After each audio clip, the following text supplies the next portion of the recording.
Hay personas que desde que nacen no pueden oír o ver, pero en la etapa de juventud y adultez hay personas que han pasado a usar silla de ruedas, muletas, lentes y otro tipo de apoyos para poder tener un mejor desenvolvimiento personal e insertarse social y laboralmente.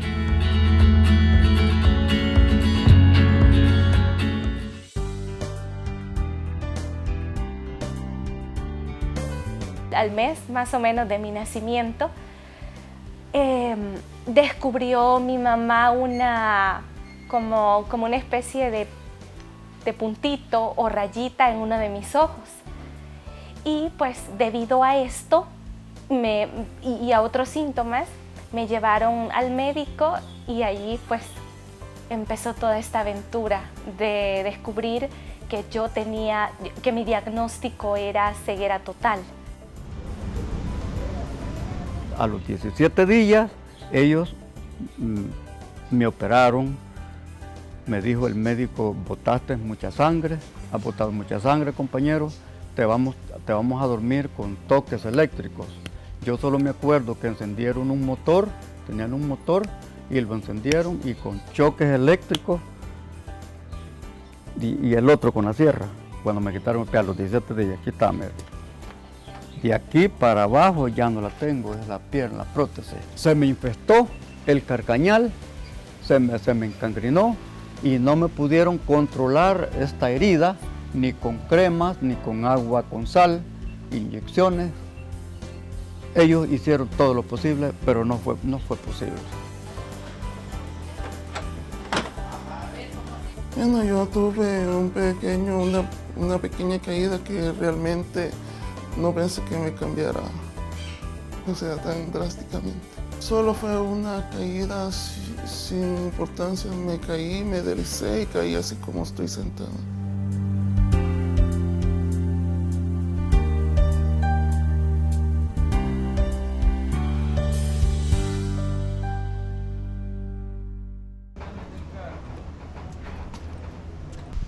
El 10 de febrero de 1981 fuimos borbanteados dos familias en el caserío de León de Piedra, entre León de Piedra y el cantón Huachipilín. Allí murieron 13 familias, incluyendo 7 niños. Sobrevivió un niño de 8 años llamado Santos y mi persona, que fueron los que sobrevivimos de esta masacre. Yo tengo 2 lesiones, esta y otra aquí. Pues fíjate que mis heridas eran dolorosas porque el tubillo fue que me partió la esquirla. Fueron esquirlas las que me atacaron. Fue por como yo estaba dentro de la casa. Entonces me atacaron las 2 esquirlas, la del pie y aquí tengo otra lesión, vea. Los médicos me tuvieron por 6 meses porque la infección de la pierna, esa se me encangrenó. La herida esta se me encangrenó. Y cuando llegó a mi turno, que le tocó revisarme, le dijo, mira, le dijo a este compañero, le dijo, vas a tener, le dijo que operarlo, le dijo, porque la infección, le dijo, ya le viene para arriba por el hueso, le dijo. O sea, le dijo que si le llega la infección aquí, le dijo, y se tocó, va, él se va a morir, le dijo. Porque los médicos en ese momento, lo que ellos procuraban era que no se les muriera un paciente. 1 de cada 5 personas tiene alguna condición de discapacidad en El Salvador, es decir, un 20.4% de la población total. Esta deficiencia funcional o estructural del cuerpo limita la realización de actividades cotidianas o restringe la participación en situaciones vitales. La discapacidad puede afectar la visión, oír, hablar, caminar o moverse, recordar o concentrarse, ser autosuficiente en el cuidado personal y para insertarse socialmente. Sí, bueno, la verdad que discapacidad nunca he tenido. O sea, yo siempre he sido una persona bastante altiva.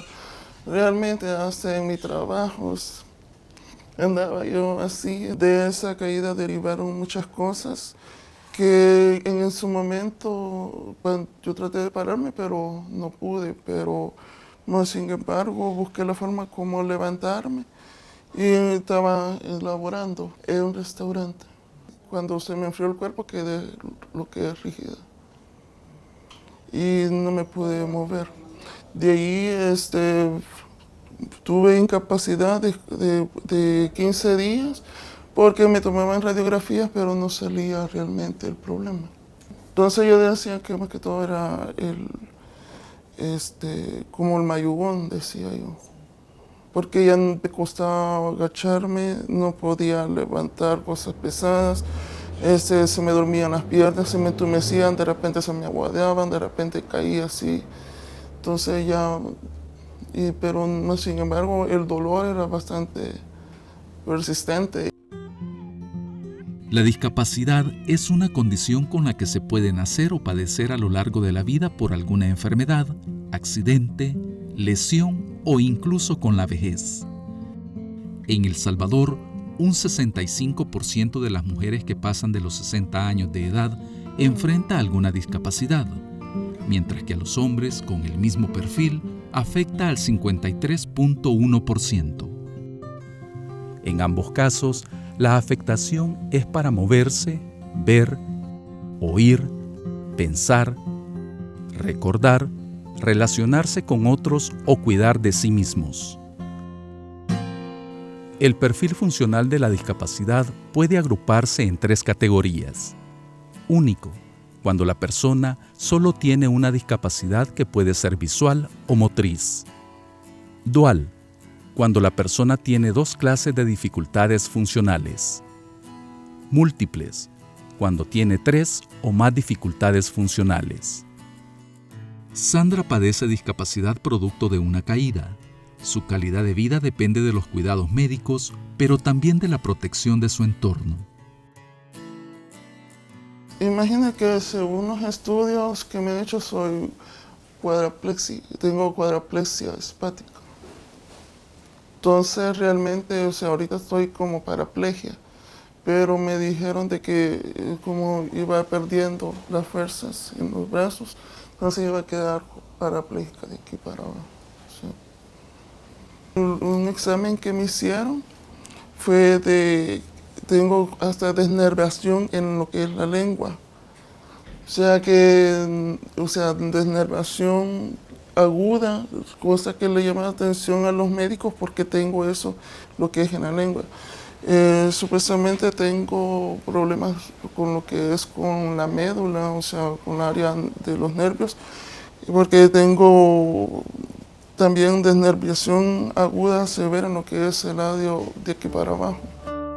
La discapacidad está presente en buena parte de la población de diferentes edades. Sin embargo, hay departamentos que tienen mayor prevalencia y que incluso superan el promedio nacional. San Vicente, 24.2% de su población tiene alguna discapacidad. Chalatenango, un 23.1%.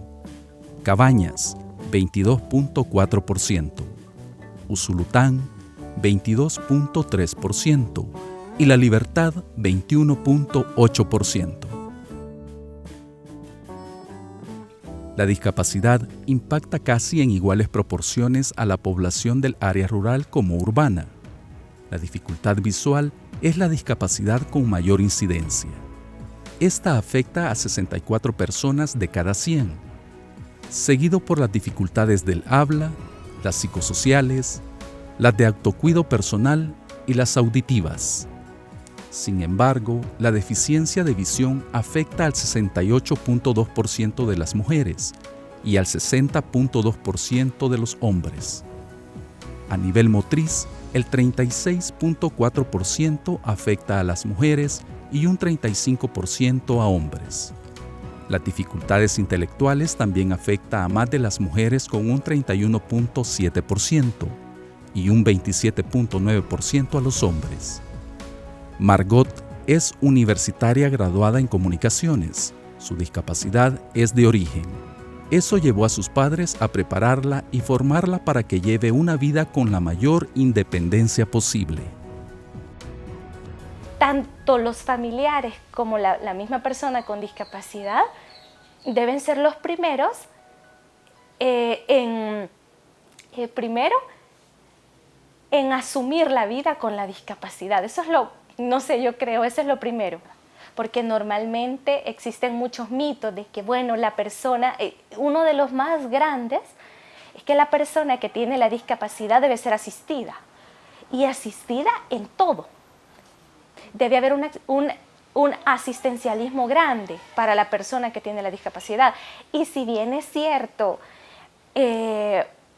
pues en algún momento uno con la discapacidad puede pedir ayuda, puede pedir pues cierto tipo de orientación o de ayuda para algún tipo de actividad, también es muy importante que la persona desde que nace o adquiere la discapacidad vaya tomando herramientas de autonomía. Mi mamá y mi papá me llevaron al Centro de Rehabilitación para Ciegos, que fue la institución la institución que aquí en el país ofrece, bueno, en ese tiempo, 1988, 87, yo tenía 2 años, es la institución que estimula tempranamente a los bebés con discapacidad y adultos también, ¿verdad?, que adquieren la discapacidad, y jóvenes, bueno, los estimula para que empiecen ese proceso de autonomía.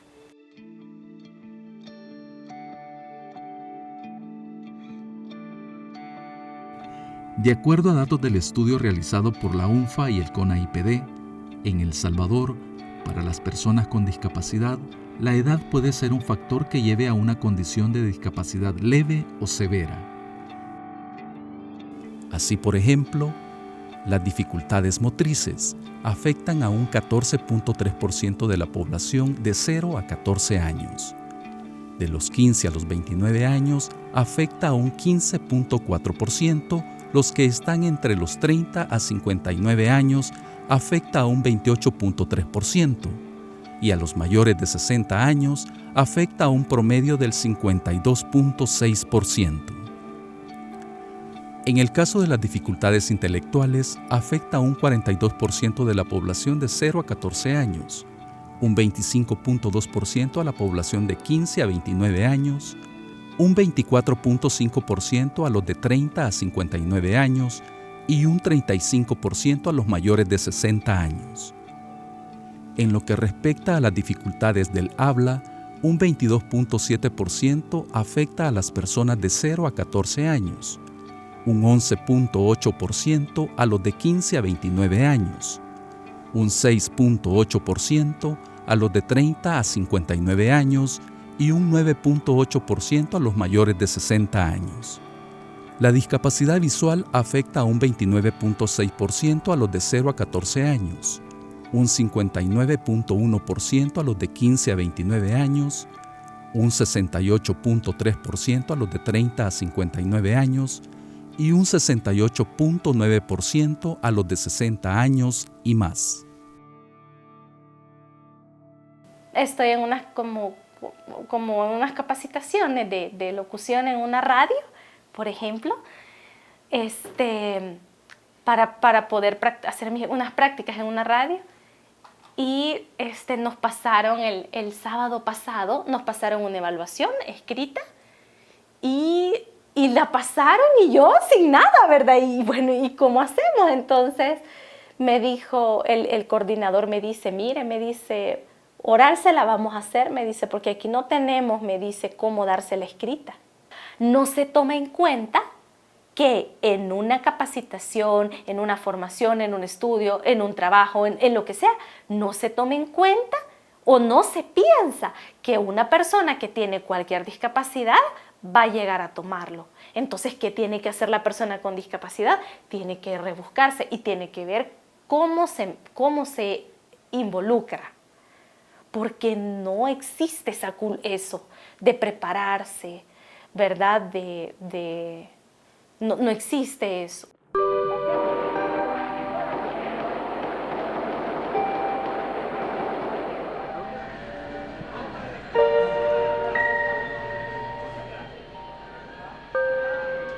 Producto del conflicto armado somos tanto de la Fuerza Armada como del FMLN.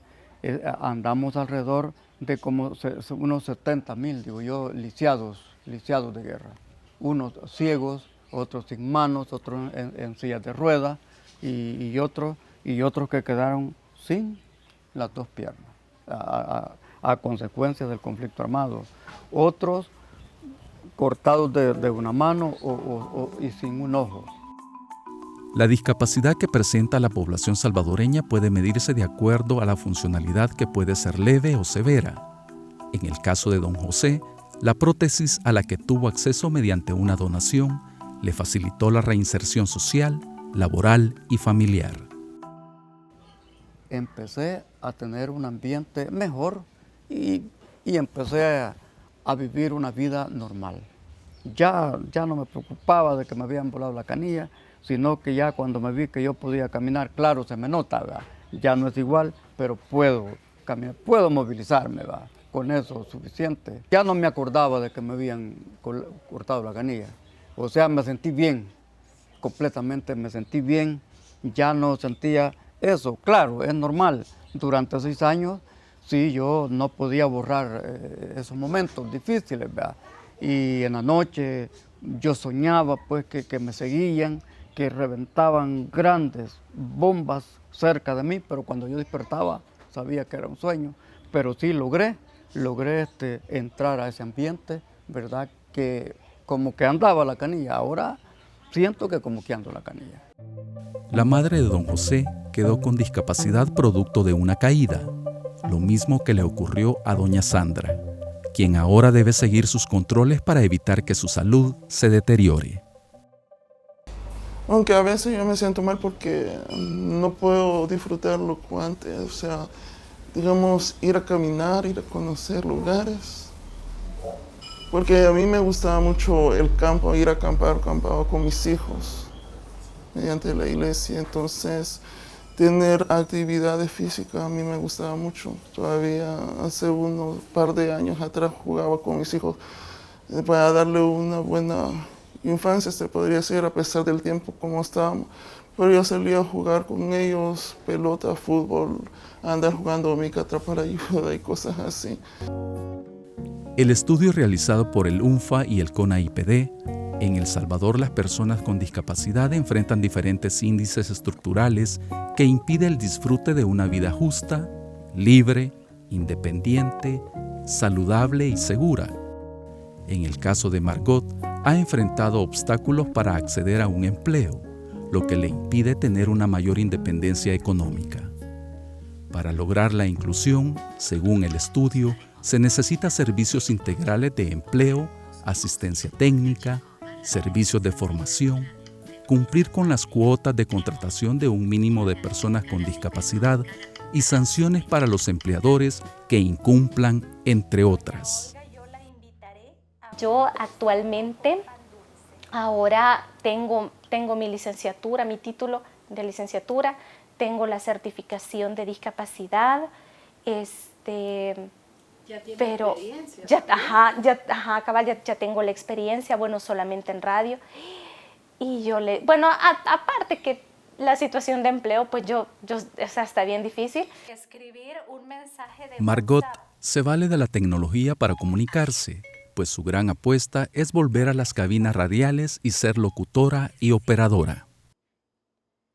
Nosotras las personas con discapacidad visual ahora tenemos dentro de los aparatos de teléfono ciertas configuraciones que a través de esas configuraciones podemos, en los teléfonos podemos tener redes sociales o plataformas como WhatsApp y podemos escribir mensajes, escuchar los mensajes que nos escriben y ya sea podemos escribir nosotros mensajes o dictarle al teléfono lo que nosotros deseamos escribir. Un ejemplo, ¿verdad?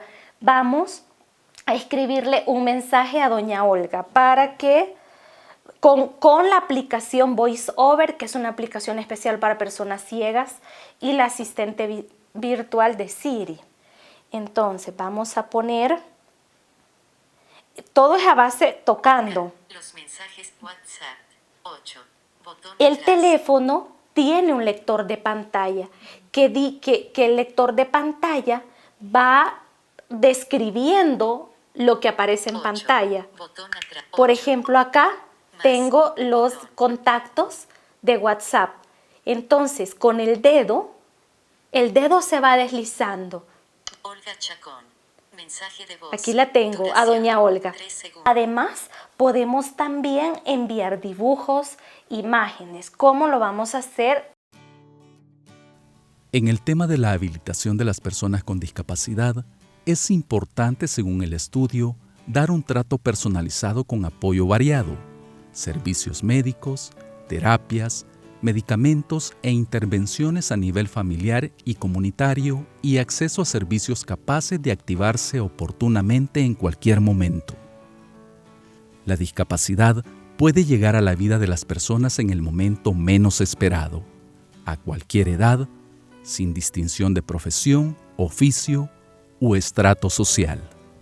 Pero aprender y pedirle a Dios que nos ayude a eso, primero a aprender a amarme yo con la discapacidad y aprender a vivir con lo que tengo. Y si yo busco vivir con algo que todavía no tengo, entonces, o sea, tratar de pensar si realmente no lo puedo cambiar, entonces aprender a vivir con lo que yo tengo. Y si lo puedo cambiar, luchar por cambiarlo, pero siempre trabajando mi propia autoestima y mi propio amor hacia mí misma desde la discapacidad. Que a pesar de todo la vida es bella, porque no todo es fácil, no todo de color de rosa. Siempre en la vida hay obstáculos, pero más obstáculo que hay es uno mismo, porque hay muchas personas que a pesar con sus discapacidades salen adelante. Y uno puede decir, o sea, si fulano salió adelante, ¿por qué yo no?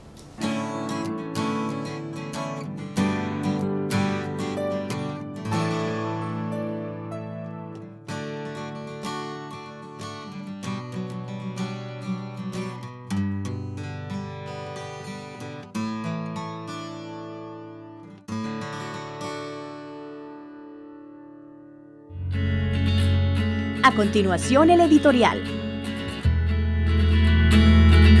La discapacidad no es incapacidad. Una incapacidad es la situación personal que imposibilita hacer una actividad. No se puede. En cambio, una discapacidad tiene que ver más con la dificultad para desempeñar un rol o una función en la vida diaria. Hay muchos tipos de discapacidades. Unas son de nacimiento, otras se adquieren por alguna lesión y otras van apareciendo con el paso de los años. Hay discapacidades físicas, mentales, intelectuales, sensoriales, múltiples, etcétera, etcétera. En El Salvador hay miles de personas que padecen algún tipo de discapacidad, pero con ellas pasa lo mismo que sucede en otros ámbitos de la vida. Uno los ve, uno oye hablar de ellos, uno ve estadísticas, pero no nos afecta hasta que se da en un caso de la familia. Entonces sí entendemos a las personas con algún tipo de discapacidad.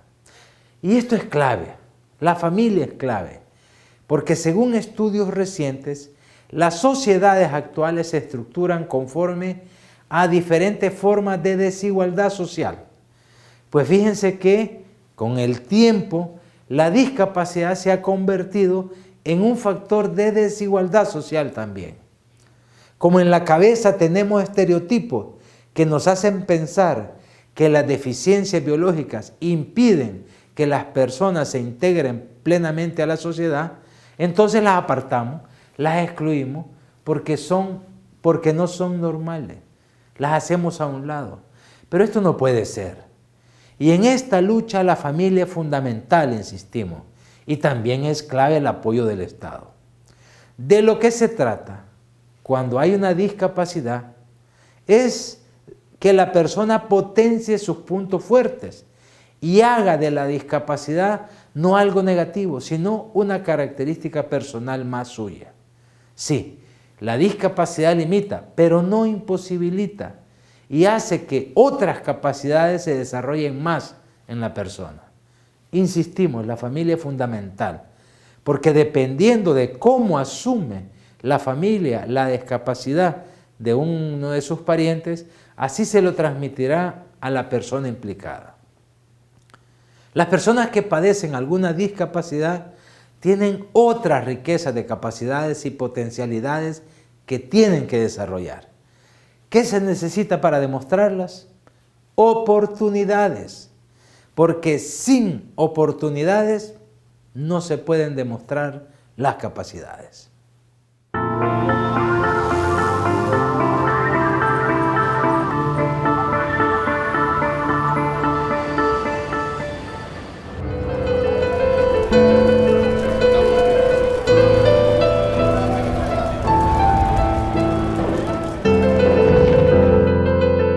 Ante una orden de matar que dé un hombre, debe de prevalecer la ley de Dios que dice no matar. El experimento de la guerra y de la violencia ya está hecho en El Salvador y ha tenido un enorme fracaso con un enorme costo de vidas humanas.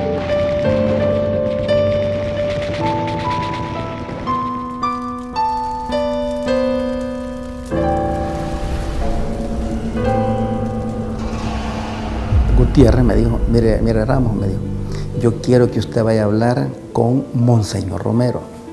Allí yo le doy fe de que yo fui donde Monseñor Romero a hablar con él, a pedirle a él el aval para ese golpe de Estado.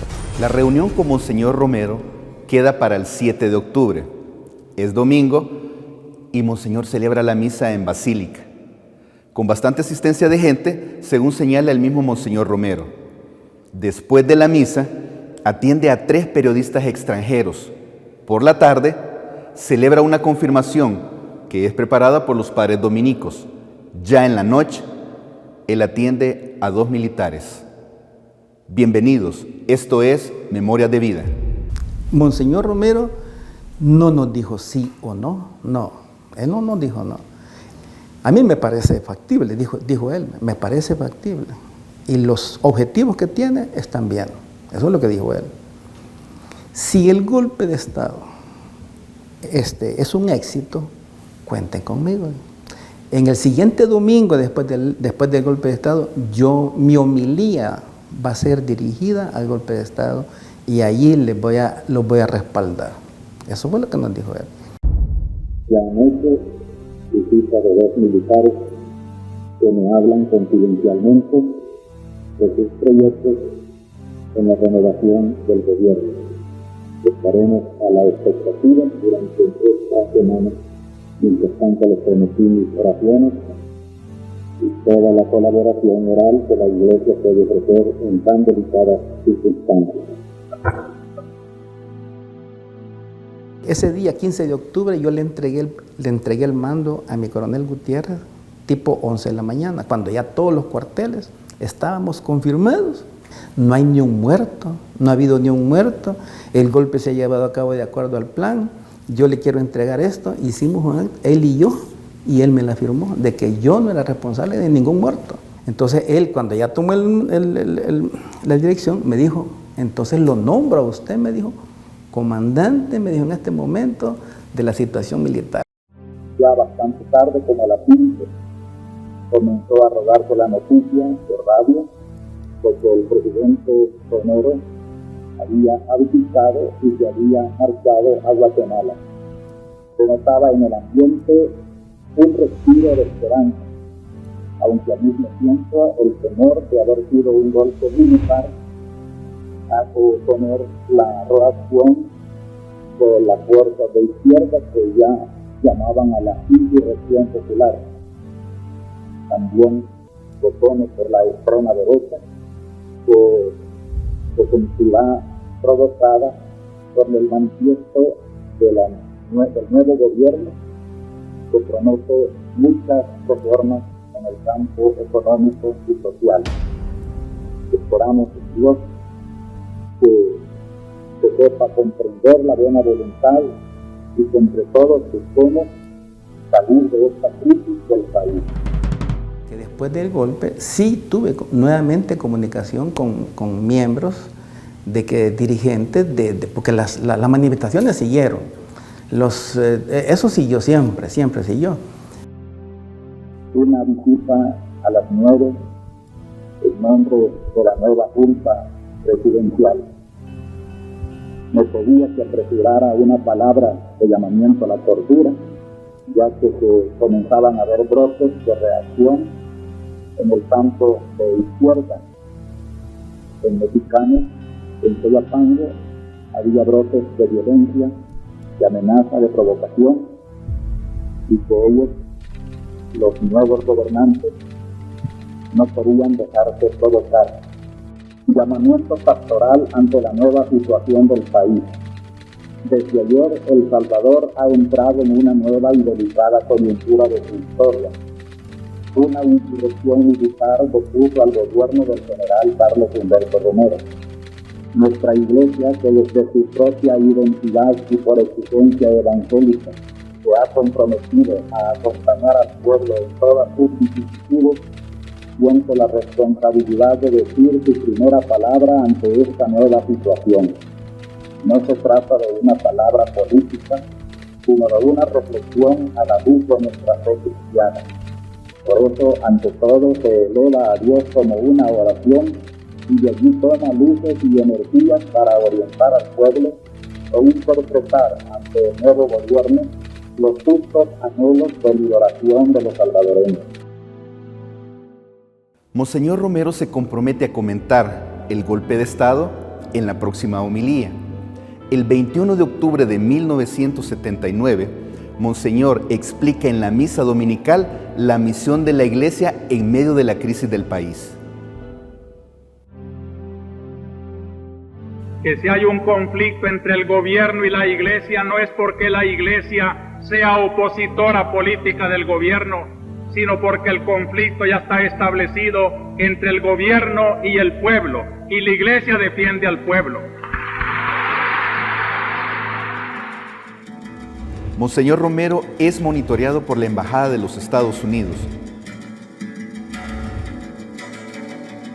Sufre constantes amenazas y es menospreciado por los sectores católicos más reaccionarios.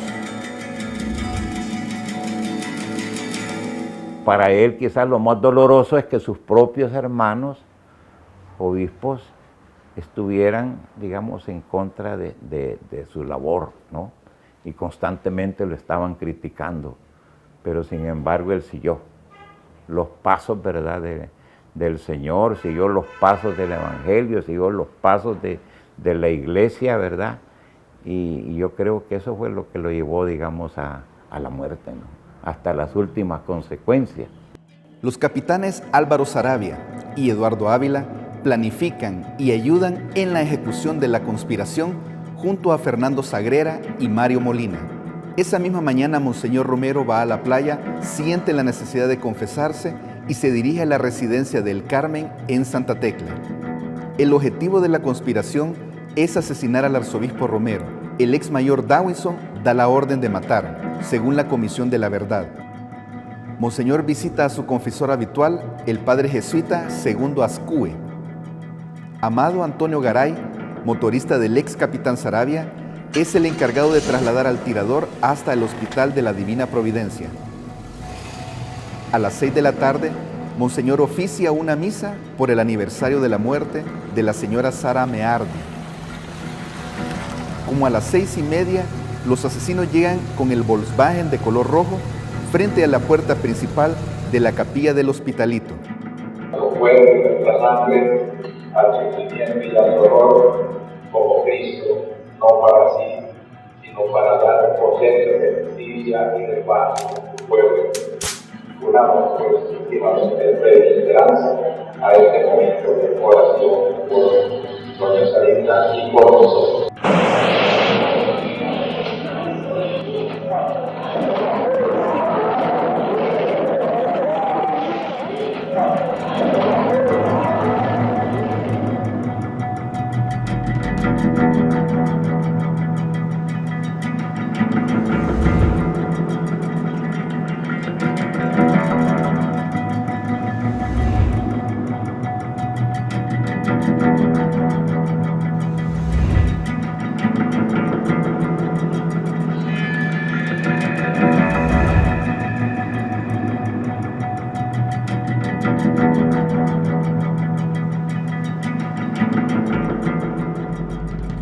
Yo creo que los líderes, los grandes hombres no se improvisan, se están haciendo cada día. Y yo creo que Monseñor Romero se hizo desde pequeño, siendo seminarista, siendo sacerdote joven, y que llegó a su punto pues del episcopado, ¿verdad? Monseñor Romero, pues creo yo que fue el primero en conocer muy bien todos los documentos del concilio, ¿verdad? Y desde luego los documentos que iban saliendo en ese tiempo. Lo que pasa que el problema estaba cómo ponerlos en práctica en cada diócesis, en cada región, ¿no? Recuerde que Santiago de María era prácticamente, o es prácticamente, una diócesis donde había muchos finqueros, ¿no? Entonces ahí él se enfrentó en un conflicto evidentemente del terrateniente verdaderamente poderoso de este país con la pobre gente que era prácticamente colono. O sea, era difícil realmente la labor pastoral. Como obispo de Santiago de María, él constata la gravedad de la situación en 1975, al ser asesinado varios campesinos que regresaban de un acto religioso por parte de la Guardia Nacional. En 1977 es ordenado arzobispo de San Salvador. Fue uno de los consejeros que tuvo el padre grande del señor arzobispo Romero, ¿verdad? Y se llevaban muy bien, por eso es que le llamaban que eran un amigo personal. Y eso se comprobó pues cuando fue asesinado el padre grande en el año 77, el 12 de marzo, ¿verdad? Que ahí fue, para algunos creen que ahí fue ese impacto que hubo, fue como quien dice la conversión de él. Pero yo no creo que haya sido la conversión de él, sino que él quizás se dio cuenta qué es lo que tenía que hacer en esos momentos la iglesia. Con el padre Tilo iban dos humildes campesinos, Manuel y Rutilio Lemos, a predicar el evangelio. Una metralla sonó, los ricos están contentos, pero el padre no murió. Monseñor Romero, al conocer el asesinato esa misma noche, ante los cuerpos del padre Rutilio Grande, Manuel Solórzano y Nelson Rutilio, celebra la misa. Al día siguiente, Monseñor Romero exige una investigación y decide no asistir a ningún evento del gobierno o junta con el presidente, hasta no aclarar los datos del asesinato. El domingo 20 de marzo, Monseñor Romero cancela todas las misas de la arquidiócesis y se celebra la que ha sido conocida como la misa única. Hermanos, creo que todos han comprendido el lenguaje de esta única misa. No tiene nada de demagogia, no está siendo utilizada por partido político, no está siendo proclamando una protesta a lo humano, simplemente está diciendo lo que significa la misa, sea que la celebre el Papa en el Vaticano, o el obispo en su catedral, o el humilde párroco en la más humilde de las aldeas de la diócesis. El que toca a uno de mis sacerdotes, a mí me toca.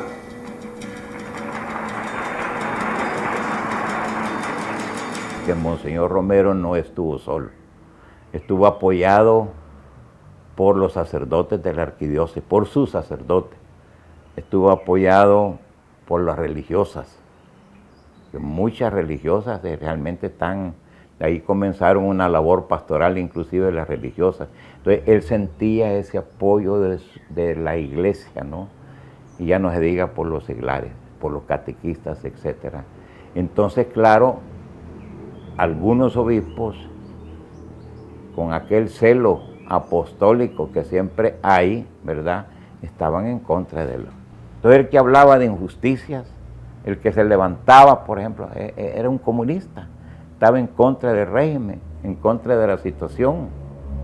Entonces, claro, le llamaban político a Monseñor Romero, le llamaban político a los sacerdotes.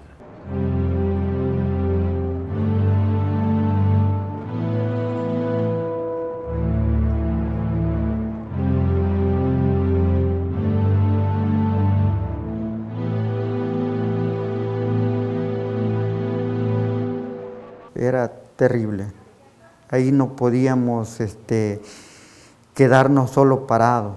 Teníamos que ayudarle a toda esa gente y hasta donde pudimos, junto con los elementos de Cruz Roja que también trabajaron arduamente, nosotros pues cubrimos esa emergencia. Se oyeron unas detonaciones, cohetes, disparos a la vez. La gente que estaba en la parte de afuera del atrio de la catedral entró en temor, un miedo, un pánico horrible. Y usted sabe que ahí ya las personas que fallecieron en ese momento, la mayoría, entre 30 y 40 personas que fallecieron, que quedaron ahí, fallecieron por asfixia, atropelladas, pateadas por la misma multitud de personas que se aglomeró a ingresar a la catedral.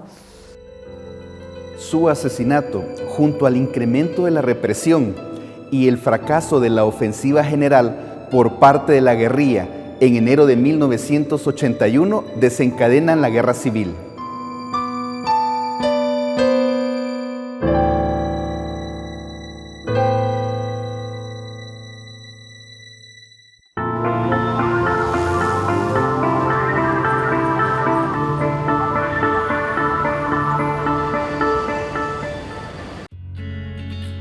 En Miradas, damos paso a la sección musical.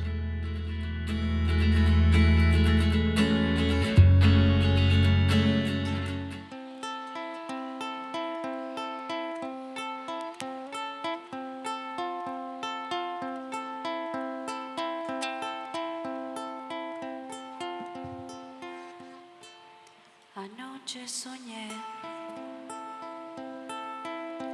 con lo horrible que puede ser no volver, despedirme de mi mamá, decirle adiós a mi papá y no volver.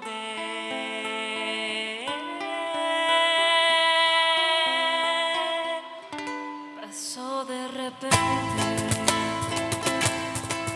que mensajes ya no llegaban a mi celular, las llamadas se desviaban y todos se preguntaban dónde estará.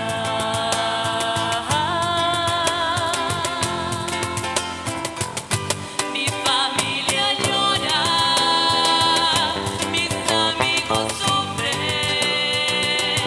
Después de unas horas me convertí en una más, una cifra más, un número más. Después de unas horas no volví jamás.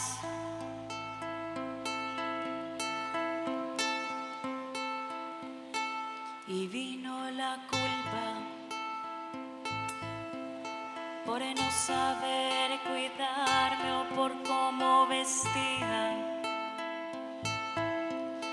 Pasaron los días, los meses y no aparecía.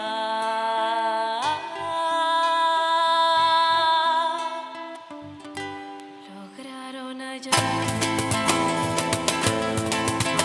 debajo de mucha tierra y rastros de sangre, abusada, torturada y mutilada.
No puedo cantar esta canción sin ponerme así. Realmente siempre me genera mucha conmoción porque realmente pienso que puede pasar en las familias cuando pierden a una persona, independientemente de su género, pero no es fácil. Quiero terminar esta presentación con una canción que lancé ayer, que se llama Química Perfecta. Cuando hablo que lancé es que la publiqué en las plataformas digitales, también la pueden encontrar. Química Perfecta es una canción de amor, porque yo no solamente le escribo a las causas sociales, también le escribo al amor, que creo que es algo que también nos define como personas. Así que para todos y todas ustedes, Química Perfecta.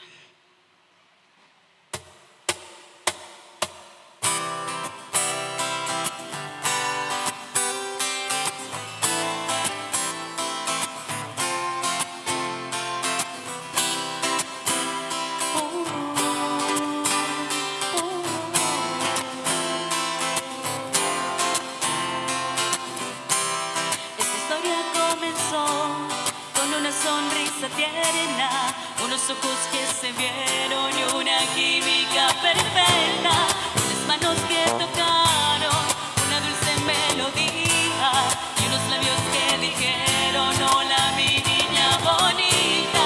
En esta mirada fija inició esta conquista del muchacho con las gafas y la chica periodista.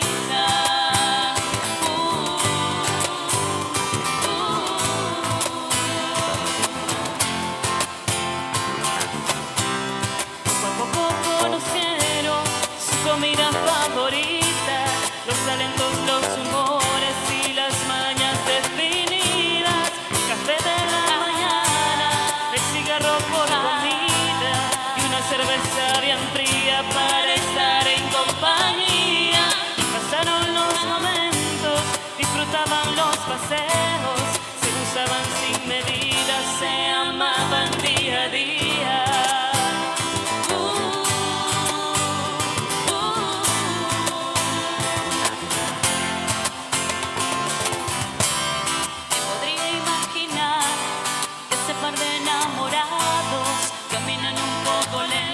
Pero llenos de recuerdos, los poemas nunca fallan y sus ojos siempre brillan cuando hablan todas las noches, cuando no paran las risas. Esta historia tan bonita es de un par de seres humanos, el muchacho con las gafas y la chica periodista.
Muchas gracias.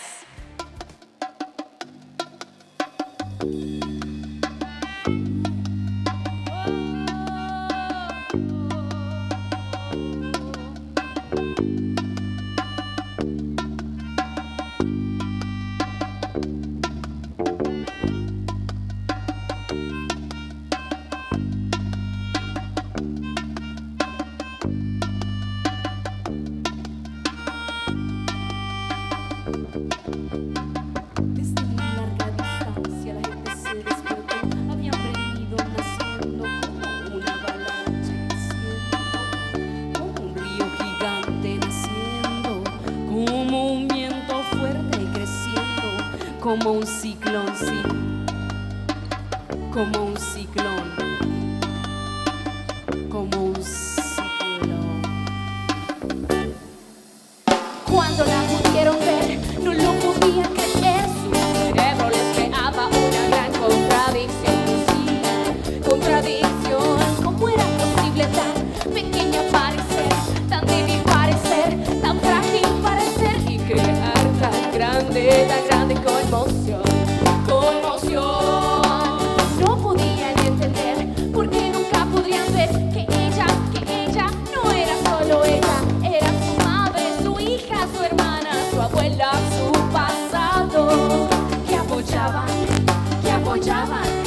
su renacer.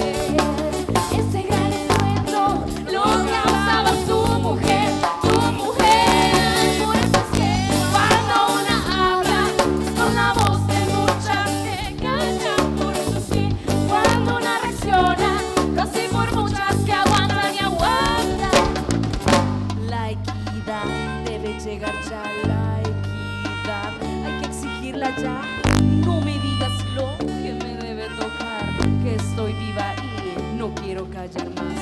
No me digas lo que me debe tocar, que estoy viva y no quiero callar más. Callar más. Cuando la pudieron ver, no lo podían creer. Su cerebro les creaba una gran contradicción. Sí, contradicción. ¿Cómo era posible tan pequeña parecer, tan débil parecer, tan frágil parecer y crear tan grande conmoción? Conmoción. No podían entender porque nunca podían ver que ella no era solo ella, era su madre, su hija, su hermana, su abuela. Que apoyaban su renacer. Ese gran estruendo lo causaba su mujer, tu mujer.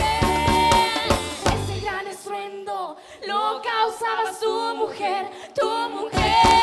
Por eso es que cuando una habla es con la voz de muchas que callan. Por eso es que cuando una reacciona lo hace por muchas que aguantan y aguantan. Por eso es que cuando una habla es con la voz de muchas que callan. Por eso es que cuando una reacciona lo hace por muchas que aguantan y aguantan. Aguantan y aguantan. Aguantan y aguantan. Aguantan y aguantan. Aguantan y aguantan.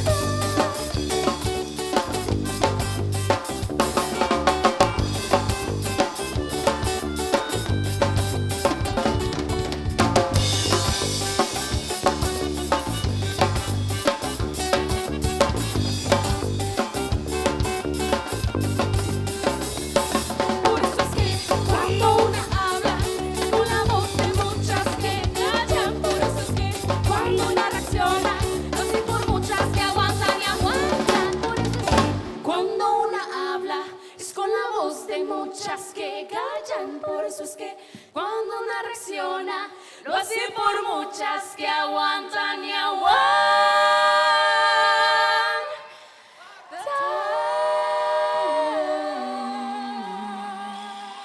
No se pierda la próxima emisión de su programa Miradas. Lo que nosotros ponemos en nuestra carretilla es tan importante porque va a ser la calidad de alimento que vamos a llevar a nuestra casa. Y el alimento es tu medicina.